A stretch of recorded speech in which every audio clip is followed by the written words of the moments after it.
ప్రపంచ పెద్దన్నగా గుర్తింపు పొందిన అమెరికాని ఇరాన్ డ్రోన్లు వణికిస్తూ ఉన్నాయి. తాజాగా రష్యా నుంచి పెద్ద ఎత్తున ఇరాన్కి డ్రోన్లు చేరుతూ ఉన్నాయి, ఇంకా చేరబోతూ ఉన్నాయి. అత్యంత ఆయుధాలు B-2 బాంబర్లను అమెరికా ఇరాన్ మీద ప్రయోగిస్తున్న ఇరాన్ లొంగిపోవడానికి కానీ చర్చలు జరపడానికి కానీ ముందుకు రావడం లేదు. నెల రోజుల యుద్ధంలో ట్రంప్ ఏం సాధించాడు?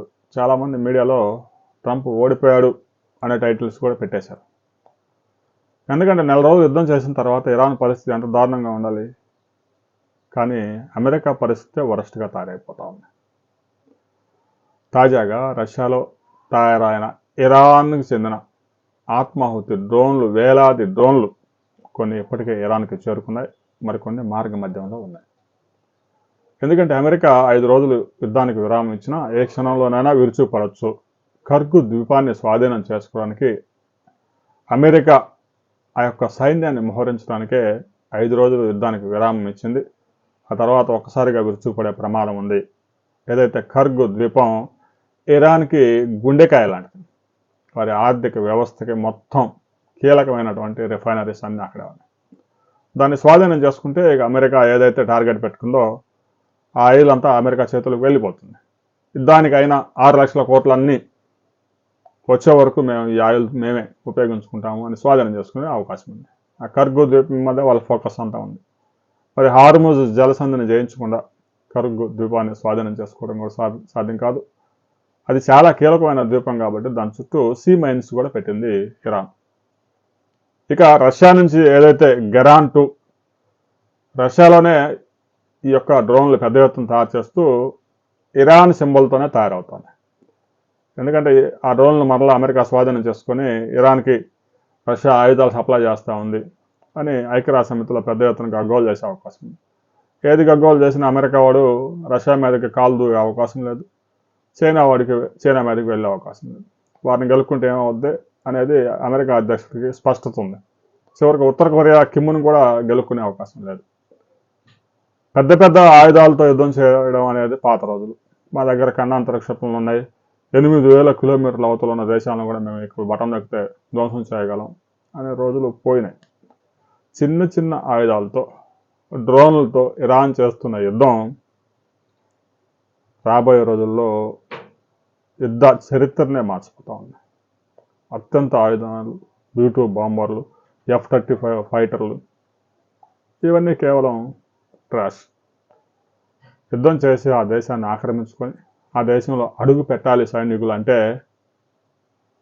ఆ పెద్ద ఆయుధాలతో మౌలిక వ్యవస్థను అయితే ధ్వంసం చేయగలరు, కానీ గ్రౌండ్లో దిగి యుద్ధం చేయాలి అంటే ప్రస్తుత పరిస్థితుల్లో సాధ్యమయ్యే పరిస్థితి లేదు. ఆఫ్ఘనిస్తాన్లో 20 సంవత్సరాల్లో అమెరికా సైన్యం 40,000 మంది సైనికులను కోల్పోయి 20 లక్షల కోట్ల రూపాయలు ఖర్చు చేసినా కూడా చివరికి తాలిబాన్లకే పాలన అందించాల్సి వచ్చింది.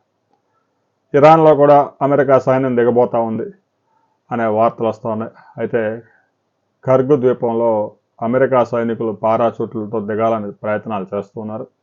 మరి దీన్ని ఇరాన్ ఎలా తిప్పికొట్టబోతా ఉంది అనే వివరాలు రాబోయే కొద్ది గంటల్లోనే రిలీజ్ కాబోతూ ఉన్నాయి. అమెరికా అన్నిటికీ సిద్ధం అవుతూ ఉంది. ఇచ్చిన 5 రోజుల గడువు కూడా ముగిపోతూ ఉంది. ఆ తర్వాత పెద్ద ఎత్తున దాడులు జరిగే అవకాశం ఉంది. ఇప్పటికే ఇరాన్ డ్రోన్లతో విరుచుపడతా ఉంది ఇజ్రాయెల్, అమెరికా మీద. ఏం చేయాలో వారికి అర్థం కావడం లేదు. యుద్ధాన్ని ఆపాలంటే ఇరాన్ చర్చలకే రావడం లేదు. కీలక నేతలను కోల్పోయినా ఇరాన్ ఎలా యుద్ధం చేయగలుగుతూ ఉంది అనే దానికి సంబంధించి మనం గతంలోనే ఈ మొజాయిక్ వ్యూహాన్ని గురించి ఒక వీడియో చేసుకున్నాం. ఇక రాబోయే రోజుల్లో ఇరాన్ బరిలో రష్యా, చైనా సైనికులు నేరుగా దిగకపోయినా ఆ ఆయుధాల అన్నీ కూడా ఇరాన్కి చేరే అవకాశం ఉంది. ప్రచ్ఛన్న యుద్ధం ఇరాన్కి కొత్త ఏం కాదు. 40-50 సంవత్సరాలుగా అమెరికాతో పోరాడుతుంది. రష్యా సహకారం ఉంది, చైనా సపోర్ట్ ఉంది. వారి ఆయుధాలన్నీ ఇరాన్కి చేరతాయి. ప్రస్తుత పరిస్థితుల్లో ఇరాన్ డబ్బిచ్చి ఆయుధాలు కొనుక్కోలేకపోయినా పర్వాలేదు, అప్పులు ఇవ్వడానికి కూడా రష్యా, చైనా ఆయుధాలు, లక్షల కోట్ల విలువైన ఆయుధాలు ఇరాన్కి అందించడానికి సిద్ధంగా ఉన్నాయి. ఈ యుద్ధం ఇప్పట్లో తెగే అవకాశం లేదు అనే సంకేతాలు కూడా భారత కేంద్ర ప్రభుత్వానికి నిఘా వర్గాలు అందించాయి. అందుకే ప్రధాని ముఖ్యమంత్రుల సమావేశం కూడా ఏర్పాటు చేసి సుదీర్ఘకాలం యుద్ధం కొనసాగిన దేశంలో ఇంధన కొరత రాకుండా కేంద్రం అన్ని చర్యలు తీసుకుంది. దీనికి మీ సపోర్ట్ కూడా కావాలి. ముఖ్యమంత్రులు కూడా ఒక పద్ధతి ప్రకారం వెళ్ళకపోతే క్రైసిస్ ఎక్కువ అయ్యే అవకాశం ఉంది. గ్యాస్ ఇలాంటి సమయంలోనే బ్లాక్ మార్కెట్లు తయారవుతాయి. ఒక గ్యాస్ సిలిండరు 900 సిలిండర్ని ఇప్పటికే 4,000-5,000 అమ్ముతా ఉన్నారు. నిఘా వర్గాల ద్వారా ఈ సమాచారం ప్రధానమంత్రికి కూడా చేరింది. అందుకని దీనికి సంబంధించి ముఖ్యమైన సమావేశం ఈరోజు జరుగుతూ ఉంది. ఇక రాబోయే కొద్ది గంటల్లో హార్ముజ్ జలసంధి వద్ద ఒక కీలక భీకర దాడులు ప్రారంభం కాబోతా ఉన్నాయి అనే సమాచారం అంతా ఉంది. ఆ తర్వాత మరిన్ని వివరాలతో మనం మరో వీడియోలో కలుసుకుందాం.